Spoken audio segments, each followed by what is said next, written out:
Primeira epístola do apóstolo João, no capítulo 5.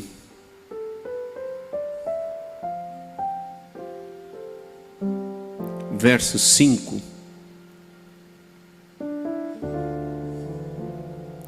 Tem um tema aqui.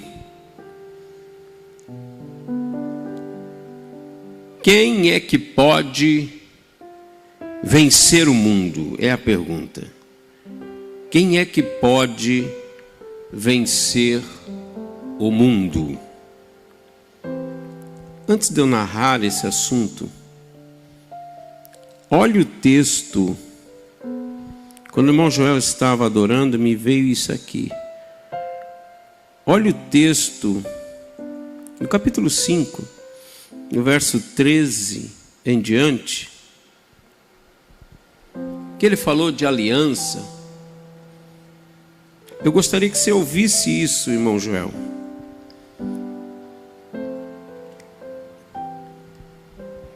Primeira João capítulo 5, verso 13.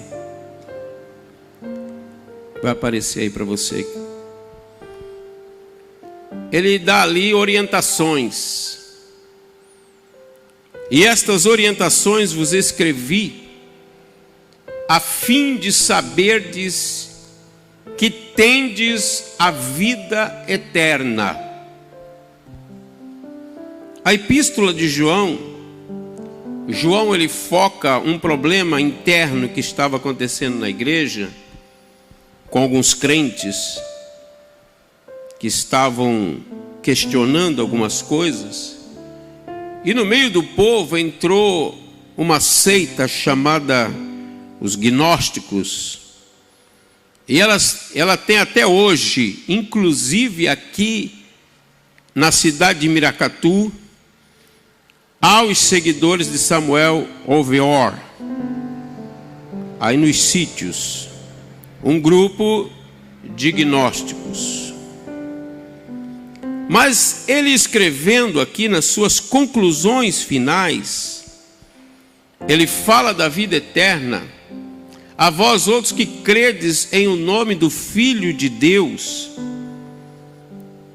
E esta, verso 14, é a segurança que temos para com Ele. Então preste atenção daqui para frente. Quando o cântico falou de aliança, das promessas, me veio isso aqui agora. Ele fala de uma segurança. E quem é que tem essa segurança? É aquele que vence o mundo, no capítulo 5, verso 5. Eu vou voltar lá depois um pouquinho, mas não agora. Essa segurança que temos para com Ele, que se lhe fizermos qualquer pedido, de acordo com a vontade de Deus, temos a certeza, presta bem atenção nisso aqui, temos a certeza de que Ele nos dá atenção. Então essa palavra é muito atual para você, para mim, pessoas que estão aqui, que têm um déficit de atenção. Ele sente a falta de atenção. Ele quer atenção. E ele responde nesse texto sagrado que temos a certeza de que Ele nos dá atenção. Então, querido, a minha vitória, capítulo 5, verso 5, ela está a um palmo do meu nariz. Como é que é isso, pastor Ayrton? Põe a mão aí no seu nariz para você ver. E meça um palmo e vira para baixo agora. Faça isso para você ver. Vai dar onde a outra ponta? No seu coração. Então, se eu falo com a minha boca, de acordo com a vontade de Deus, e tenho a certeza, a convicção no meu coração, que Deus me ouve e que Deus me dá atenção, segundo esse texto, o texto diz que é seguro, e além de ser seguro, eu tenho plena certeza. Eu não tenho dúvida.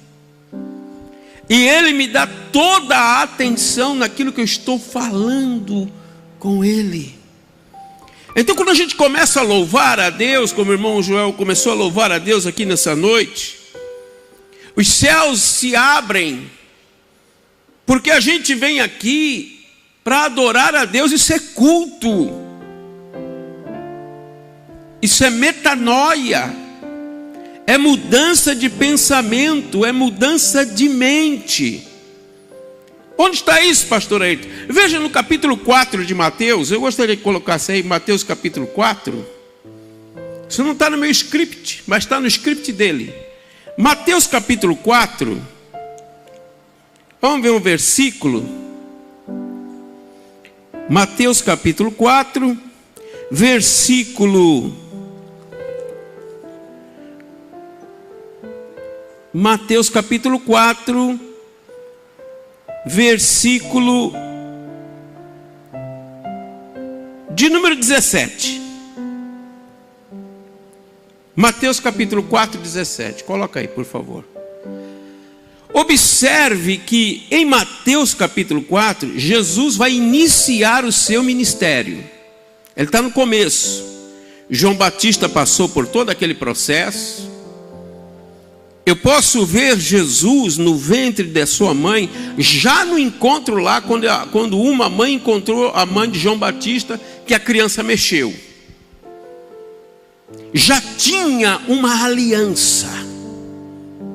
Só o Espírito de Deus sabia o que estava se passando na mãe, no coração da mãe de João Batista. Com uma idade avançada, impossível de gerar uma criança, só o Senhor sabia, porque a criança não estava mexendo.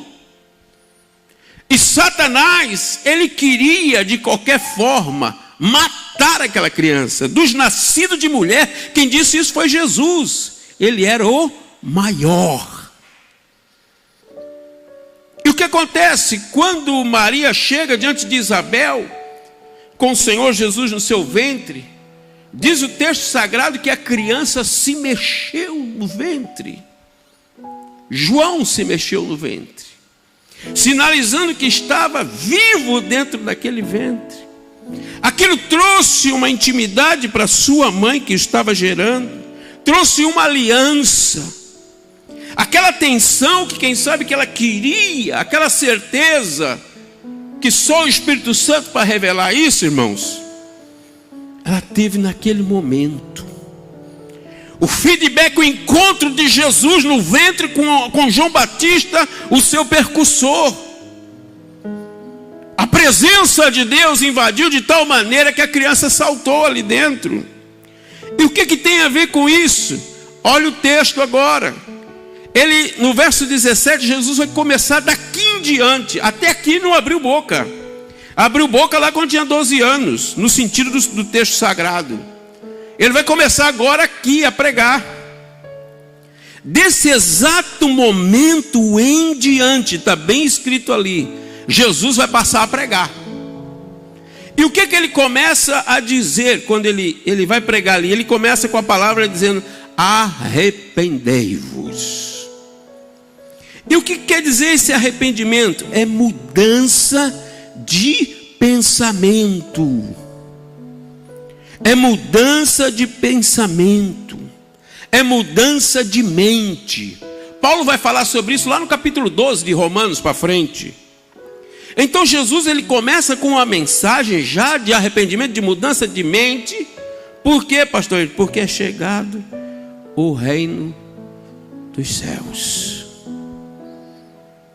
Então, querido, ele vai começar a dar uma atenção para muitos que não tinham atenção. Às vezes você quer falar com uma pessoa e não consegue, porque você não tem atenção. Às vezes você quer se comunicar com alguém, está muito longe, muito distante, e a pessoa não tem os meios de comunicação necessários, principalmente aqui nessa cidade, na zona rural. É muito difícil. Em muitos lugares não tem cobertura de sinal telefônico e de internet. E ficamos muitas vezes isolados. Eu já andei aqui, irmãos, nessa cidade por diversos lugares. Lugares que vocês nem imaginam. Quantas vezes no meio dessas matas aí, a gente comeu a marmita em cima da máquina, com o motor quente, atendendo a população. Quantas vezes o doutor João me encontrou em lugares aí distantes, e ele me dizia assim: eu não quero isso, eu não quero ver você assim aí não. E quantas vezes momentos de tragédia, de tempestades, de árvores que caíam, chuvas terríveis que enfrentamos aqui. Irmão Joel sabe disso, era vereador na época. Lugares travados como Musácia, mata fechada, caiu tudo. O que tem a ver isso, pastor Ayrton?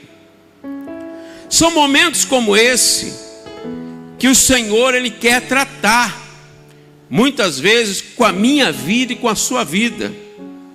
Em qualquer momento que você esteja passando, crente, você tem a atenção de Jesus Cristo, conforme o texto sagrado. Mas é necessário arrependimento. Arrependimento. Não é remorso. Davi sabia muito bem disso, quando ele pecou com Batseba. Ele entendia muito disso, porque ele se arrependeu. E alguém não entende certas coisas. Matou Urias, morreu Urias, um homem inocente. É verdade. Mas Urias não teve atenção, Urias não teve valor. Você se engana. Põe aí para mim Mateus capítulo 1, verso 6. Olha quem aparece lá em Mateus capítulo 1, na genealogia do Senhor Jesus Cristo. Mateus capítulo 1, versículo 6. Você está em Mateus 4. Agora, Jessé gerou o rei Davi. E o rei Davi gerou quem? A Salomão. Salomão da onde? Daquela mulher.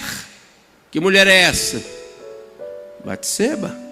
Daquela mulher de Urias. Então o nome de Urias aparece ali, na genealogia do Senhor Jesus Cristo. Então talvez você diga assim: eu estou fazendo algo, ninguém está me vendo. Eu estou fazendo um trabalho, ninguém está me vendo. Ninguém me dá atenção. Você se engana. O céu está de olho em você. O céu tem algo para a tua vida. Eu pergunto: o nome de Batseba apareceu lá na linhagem de Jesus Cristo? Não. Mas o de Urias apareceu. Sabe o que tem acontecido nesses últimos dias?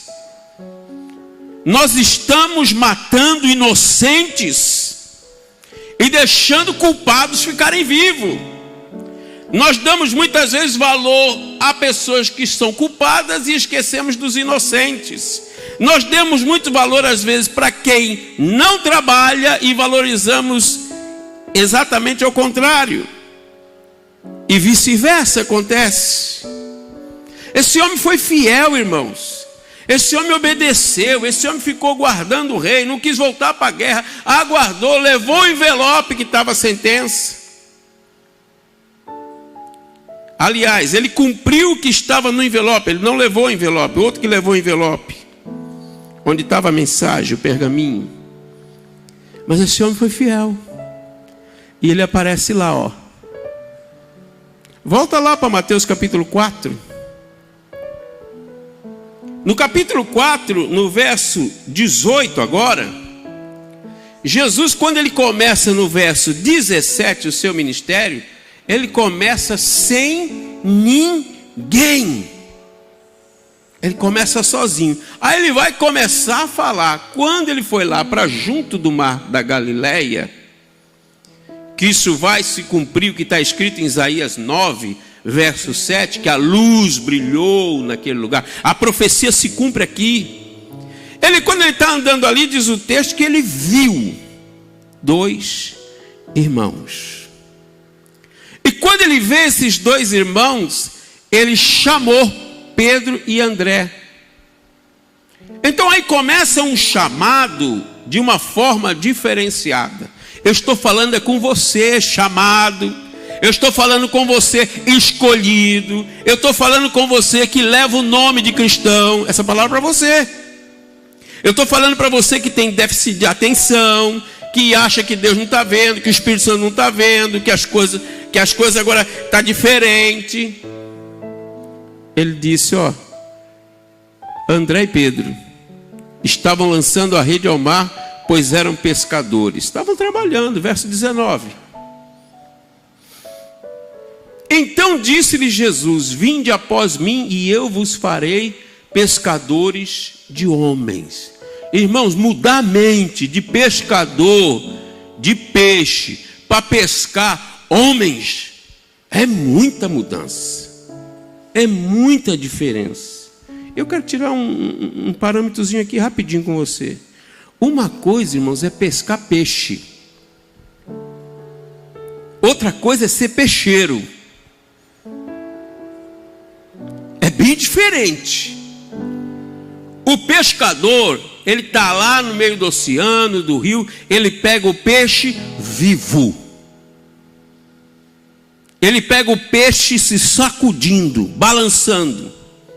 Ele pega o peixe fresco, todo molhado, do jeito que está aquele peixe. Agora o peixeiro ele recebe o peixe morto. O peixeiro vai trabalhar no peixe, mas o peixe já está morto. O peixeiro vai tirar a escama, tirar a cabeça, vai fazer o filé. É necessário o trabalho do peixeiro? Sim, senhor. É importante o trabalho do peixeiro? É. Mas tem peixeiro se não tiver pescador? E tem pescador se não tiver peixe? Então são três coisas distintas. E Deus está nisso tudo. Aí o peixeiro preparou, o peixeiro vai fazer o que agora? Ele vai vender o peixe. Ele já preparou aquele peixe, e ele vai vender o peixe, e ele vai ter o lucro dele. O pescador também, por sua vez, teve o seu lucro, porque trabalhou e vendeu o peixe fresco. Em alguns casos, chega até a estar vivo no momento da pesca. Jesus agora começa a mexer com pescadores que sabiam que é isso que eu estou te falando. Só que agora Jesus está falando assim, não, eu vou fazer vocês. Ah, não compra feito? Não, eu vou fazer. Então é feito. O barro, irmãos, é modelado na mão do oleiro. Só que você agora, você é barro, mas não é para ser pisado pelos homens. Você está entendendo? Você era barro lá no passado no mundo, todo mundo pisava. Todo mundo fazia o que queria. Você não tinha devida atenção. Quando o Senhor da pesca, o oleiro, entrou na tua vida, acabou esse negócio. Porque Ele pôs agora as mãos dele. E Ele vai te valorizando, te dando atenção e te modelando. Sabe o que fala isso? É uma parte da canção que foi cantada. É a intimidade do pescador com o peixe, do oleiro com o barro. Tem mais uma coisa interessante ainda na vida de Davi. Que Davi, quando ele peca, lá no Salmo 51, ele vai falar de uma palavra chamada isope. Aquele isope era usado, Levítico 14, não me dá tempo de explicar tudo, irmãos, eu vou só citar para você. Levítico 14 fala da lei da purificação dos pecados da lepra. E era oferecido ali um animal com sangue, tinha água e tinha o isope. Davi entendia disso, porque ele entendia da palavra. E lá no Salmo 51, ele cita, ele pede a purificação dos seus pecados, e ele fala do hisopo. E ele fala da importância daquilo. Depois você lê em casa. Interessante que Jesus, quando está morrendo na cruz do Calvário, depois você olha também lá o texto. E para que se cumprisse a palavra, está escrito, molharam no hisopo e levaram na boca de Jesus.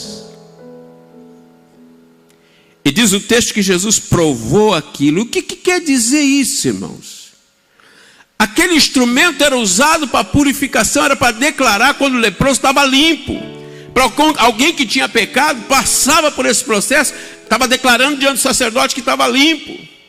Jesus, quando morre na cruz do Calvário, ele está 100% limpo. E leva a minha culpa e a culpa de toda a humanidade. Você está entendendo? Jesus agora ele começa a escolher os pescadores e falar da mudança de mente. Quem é que vence o mundo? Vamos para o verso 19. Então Jesus disse: vinde após mim, eu vou fazer vocês pescadores de homens. 20. Eles, olha, observe essa outra palavra agora. Eles foram pensar, o que vão fazer, como vão fazer? Não, olha lá, o texto diz, imediatamente. Imediatamente eles deixaram as suas redes e foram seguir Jesus. Cadê você? Faz tempo que eu não te vejo por aqui. Não sente-se nem mais o seu perfume aqui nesse ambiente. Onde é que anda você? Quando Jesus chama, a pessoa vem imediatamente, porque ela entende a palavra. Imediatamente aparece no verso 20, no verso 22, coloca lá para ver. Verso 22, de novo ela aparece, olha lá. Eles imediatamente deixaram o barco para seguir Jesus. Vamos voltar lá no 21. Quando seguiu mais à frente, Jesus está só começando a falar. Ele viu Jesus, outros dois irmãos. Agora quem é? Tiago, filho de Zebedeu, e João, seu irmão, que estavam no barco com Zebedeu, seu pai, consertando as redes. Aquela palavra ali, irmãos, consertando as redes, sabe o que quer dizer isso aqui? É costurando. É costurando a rede.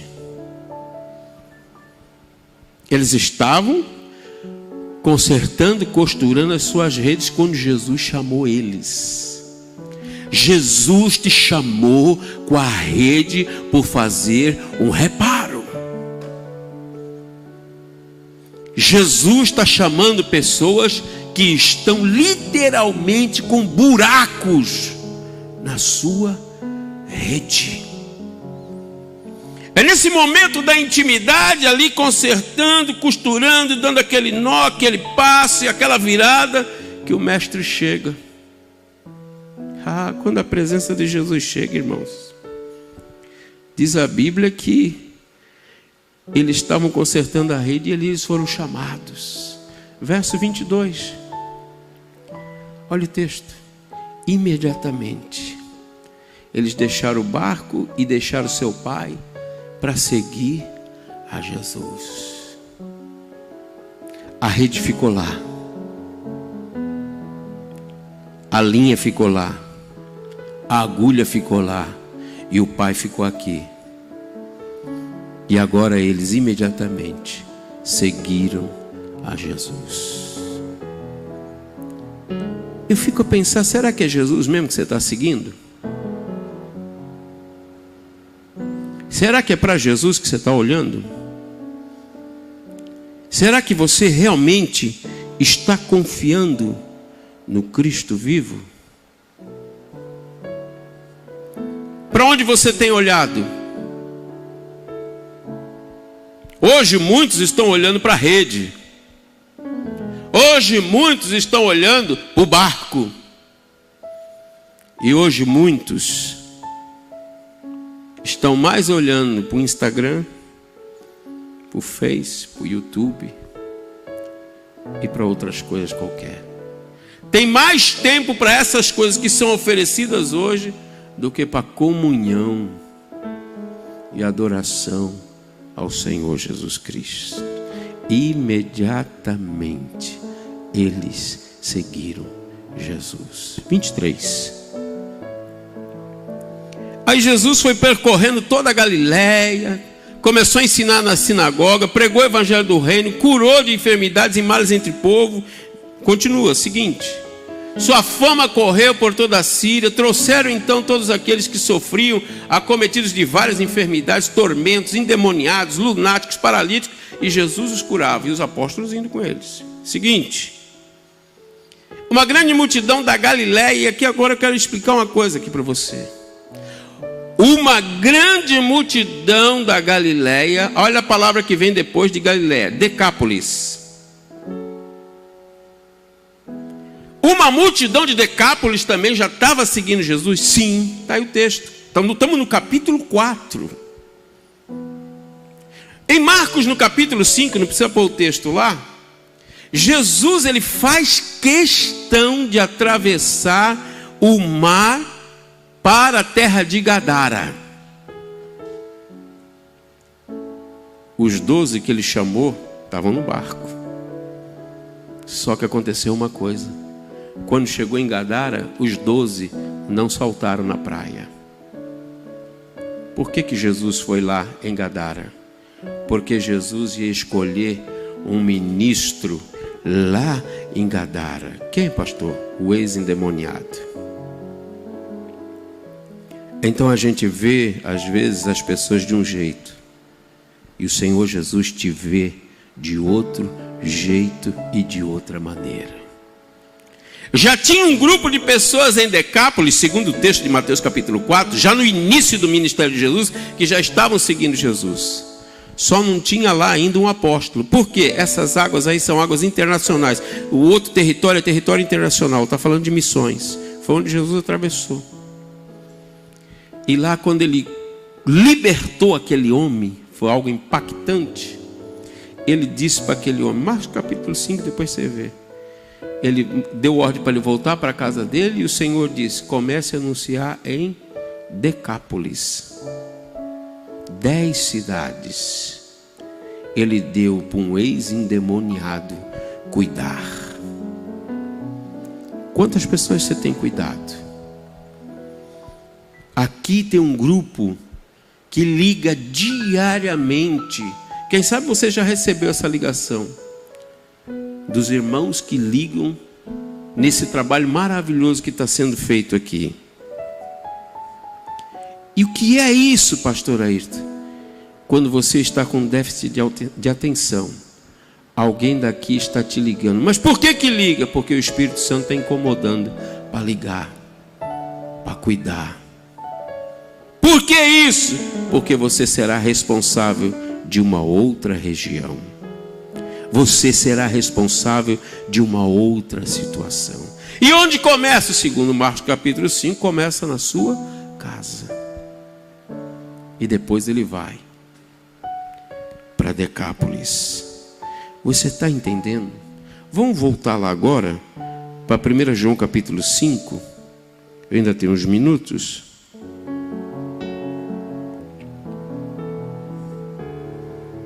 A pergunta: quem é que vence o mundo? Vamos para o verso 1 João capítulo 5, verso 1. Todo aquele que crê que Jesus Cristo, olha lá, todo aquele que crê que Jesus é o Cristo, é nascido de Deus. Deixa eu explicar isso aqui rapidinho. Ele diz que todo aquele que crê com o coração. Eu falei lá atrás isso. Que Jesus é o Cristo, quando eu creio, diz o texto ali que é nascido de Deus. O que é esse nascido de Deus? Esse nascido de Deus não é exterior, irmãos. É nascido de dentro. De dentro de Deus. E quando Nicodemos ouviu isso, Nicodemos também não entendeu. O Senhor dá uma explicação para ele, mas mesmo assim, ele como mestre de Israel não entendeu isso. Mas você pode entender agora. É de dentro. É lá de dentro de Deus. Quando eu creio de todo o meu coração e de toda a minha alma, eu confesso isso com a minha boca, eu sou filho de Deus, nascido de Deus. Então eu vou ter a atenção de Deus? Sim, o Espírito Santo faz morada em você. E você agora é um com Deus e Deus é um com você. E ele diz ali, ó, e todo aquele que ama o Pai, agora ele vai entrar no Pai, de igual modo ama também o que dele foi gerado. Agora está falando do Cordeiro de Deus, do Senhor Jesus e daqueles por quem são gerados em Deus, gerados em Cristo Jesus, nosso Senhor. Isso é muito lindo, irmãos, muito lindo. Verso 2: desta maneira sabemos que amamos os filhos de Deus, quando amamos a Deus e obedecemos os seus mandamentos. Então, quando eu obedeço os mandamentos, quando eu faço tudo isso, eu vou amar os filhos de Deus. E as criaturas? Para você vencer o mundo, você precisa passar por esse processo. Você precisa nascer de Deus. Você precisa crer com o seu coração, confessar com a sua boca, e aí você passa por esse processo. Verso 3: porquanto nisso consiste o amor de Deus, em que pratiquemos os seus mandamentos não são penosos, quer dizer, não são pesados. 4: todo aquele que é nascido de dentro de Deus vence o mundo, e esse é o triunfo que vence o mundo. Qual é o triunfo? A nossa fé. E aí entra a fé. Por que entra a fé? Porque eu preciso crer, acreditar. Você é exatamente aquilo que você acredita. Se você acredita nessa palavra com fé, você vai andar, segundo aquele texto, em triunfo. Verso seguinte: quem pode vencer o mundo? É a pergunta onde nós começamos. Aí vai a resposta: somente a pessoa que crê que Jesus é o Filho de Deus. Tem outra opção, pastor Ayrton? Não. Não. Você pode até parecer que está vencendo. Irmãos, se tem uma coisa, tem pessoas que ignoram o inimigo. Se tem uma coisa que o inimigo sabe, eu já andei em diversos países e já vi essa situação em diversos lugares. Se manifestar um demônio aqui agora, ele vai falar em que idioma? Português.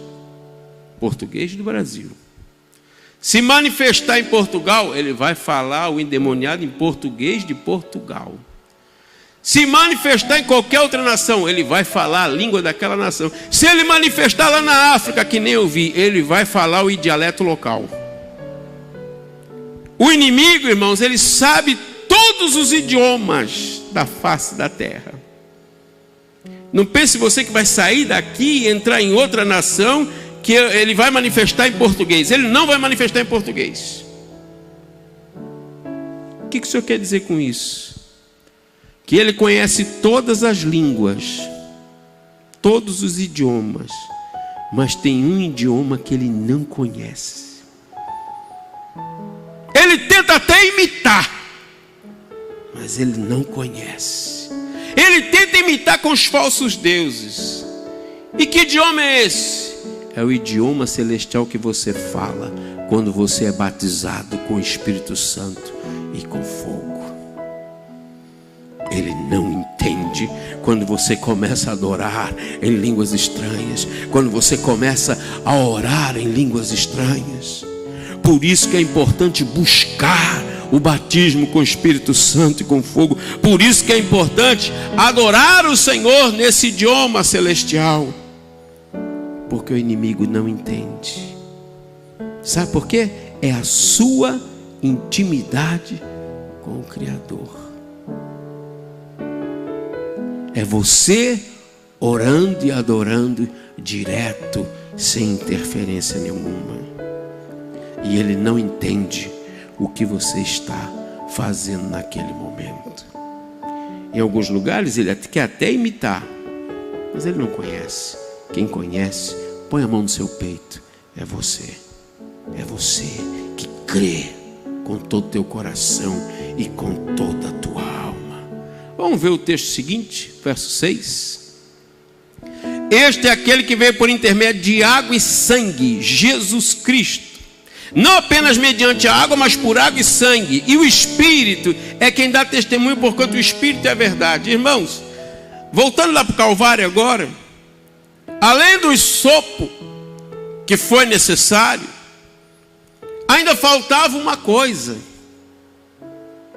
Quando Jesus morreu, ainda faltava outro assunto. Quando ele declarou está consumado, ele já tinha passado pelo momento do vinagre, do sopo. Mas aí um soldado, para cumprir a palavra, foi lá com a lança e furou a lateral do corpo do Senhor Jesus Cristo. E quando furou ali, atingiu o pericárdio, uma bolsa aquosa embaixo do coração, e ali saiu água, e em seguida sangue, e deu aquela esbaforada quando a lança do soldado cortou ele. Água e sangue, não apenas mediante água, mas água e sangue. E o Espírito Santo, ele dá testemunho, porque o Espírito é a verdade. Sabe por que o apóstolo João está escrevendo isso? Porque aquela seita daquela época não acreditava que Jesus tinha morrido dessa forma que a Bíblia fala que ele morreu. Eles acreditavam no aeon. Eles acreditavam que a essência cristocêntrica sai de Jesus da cruz e deixa o homem sozinho. Eles não creem como eu, como você crê. Jesus literalmente, ele venceu a morte. As outras religiões não entendem isso. Então quem é que vence o mundo, pastor Ayrton? O texto responde. E qual é a vitória de nós no mundo? O texto também responde. E você faz parte dessa vitória. Verso 6. Este é aquele que veio por intermédio de água e sangue, Jesus Cristo, e não apenas... O 7. Assim há 3 que proclamam o testemunho. 8. O Espírito, a água e o sangue, a plena concordância entre os 3. Então você tem que entender isso, a harmonia entre os 3. E que harmonia? Intimidade agora com o corpo de Cristo, a ceia do Senhor, o corpo e o sangue, a intimidade da água, a revelação do Espírito Santo. Aleluia! O que ele já fez por você e o que ele continua fazendo pela tua vida é para você vencer o mundo. 1000 cai de um lado, 10.000 do outro, e você não é atingido. E o sangue de Jesus Cristo, ele te purifica de todo e qualquer pecado. Verso 9. Nós aceitamos o testemunho dos homens, contudo o testemunho de Deus tem maior valor, porquanto é a palavra de Deus. Ele próprio afiança acerca do seu filho. Agora aí é um termo jurídico. Ele é fiador, ele afiança, ele não manda outro não, é ele próprio. Ele segura a culpa, Ele tem a responsabilidade, Ele te defende, Ele te ajuda, Ele te socorre. Em qualquer mau tempo Ele está lá. Ele não dá as costas nunca para ninguém que crê em seu coração. Era a atenção que você queria? O Espírito Santo está te dando aí agora. Olha a palavra.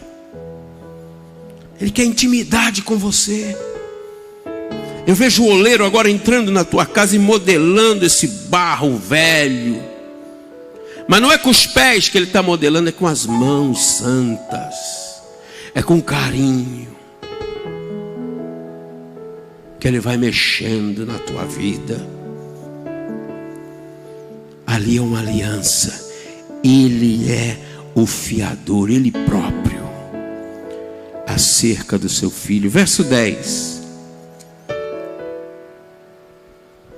Ora, quem crê no Filho de Deus tem em si mesmo, dentro de você, esse testemunho. Todavia, todo aquele que não deposita fé. Agora aí a outra palavra parece interessante. Depósito.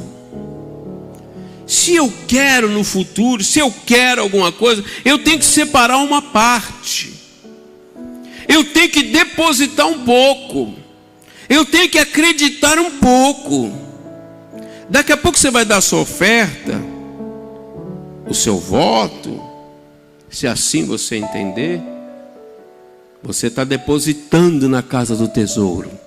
Você está acreditando nesse depósito que será pregado o Evangelho. Daqui a pouco vai aparecer a conta do banco para você. Mas vamos para o texto. Todo aquele que deposita o quê? Fé. Fé. Fé em Deus. Olha lá. Quem não deposita fé em Deus, quem não acredita, quem não deposita, o faz mentiroso, porquanto não crê no testemunho que Deus proclama a respeito do seu Filho. Então, em outras palavras, as pessoas não acreditam em Jesus e, além de não acreditar, ainda chamam Deus de mentiroso. Verso 11. E o testemunho é esse: que Deus nos concedeu a vida eterna. E essa vida está onde? Essa vida está em seu Filho. Então a vitória que vence o mundo. Quem é que vence o mundo? Essa bênção já está aí dentro de você. Talvez você que me assiste agora quer entregar a sua vida ao Senhor Jesus Cristo. Talvez você que está entendendo essa palavra, compreendendo a palavra, você está entendendo que é necessário tomar uma atitude, fazer alguma coisa, mudar de pensamento, mudar o seu entendimento. E é necessário você falar isso e crer com o seu coração. Eu vou parar aqui, mas eu quero falar só mais um texto aqui. O verso final do capítulo 5, o verso 21, para deixar aqui em poucas palavras. Ele diz assim: filhinhos, acautelai-vos com os falsos deuses, em letra minúscula. Presta atenção. Atualmente há inúmeros falsos deuses. Atualmente as pessoas andam cercadas de falsos ídolos. Acreditam mais no falso do que no verdadeiro. Dão mais crédito ao falso do que ao verdadeiro. Parece que o falso atende melhor, parece que o falso dá atenção melhor do que o verdadeiro. E o apóstolo João, ele chama aqui de filhinhos. Acautelai-vos, toma cuidado com os falsos deuses. Só tem um, o único e verdadeiro, o Senhor Jesus Cristo. Ele é o mesmo ontem, hoje e eternamente. Aqueles que estão presentes, fiquem de pé, por favor.